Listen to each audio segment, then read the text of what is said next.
Paul a écrit « Je ne me glorifierai de rien d'autre que de la croix de notre Seigneur Jésus-Christ, par qui le monde est crucifié pour moi, comme je le suis pour le monde. » Galates 6, 14.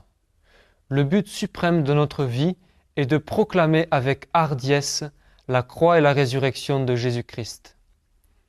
Le récit que développe Matthieu de la croix et de la résurrection mettait l'accent sur Jésus en tant qu'accomplissement des prophéties concernant le Messie.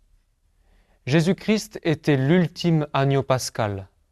Lorsque Jésus eut achevé tous ses discours, il dit à ses disciples « Vous savez que la Pâque a lieu dans 2 jours et que le Fils de l'homme sera livré pour être crucifié. » Matthieu 26, 1 et 2. C'était le moment choisi par Dieu pour accomplir ce qu'imageait l'agneau pascal de l'Ancien Testament, dont le sang permettait à Dieu de passer par-dessus les péchés des habitants de la maison. Et lorsque Jésus partagea le dernier repas de Pâques avec ses disciples, il prit l'ancienne coupe de bénédiction et il lui donna une valeur encore plus grande en l'appelant la coupe de la Nouvelle Alliance en son sang.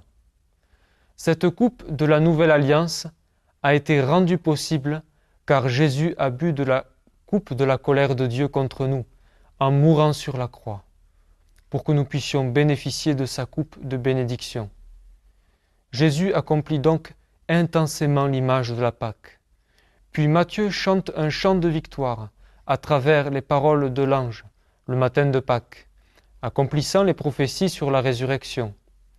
L'ange dit aux femmes « Ne craignez pas, je sais que vous cherchez Jésus qui a été crucifié, mais il n'est pas ici, car il est ressuscité, comme il l'avait dit. » Puis, au cas où il subsisterait le moindre doute dans leur esprit, l'ange les invita à venir voir l'endroit où il était couché.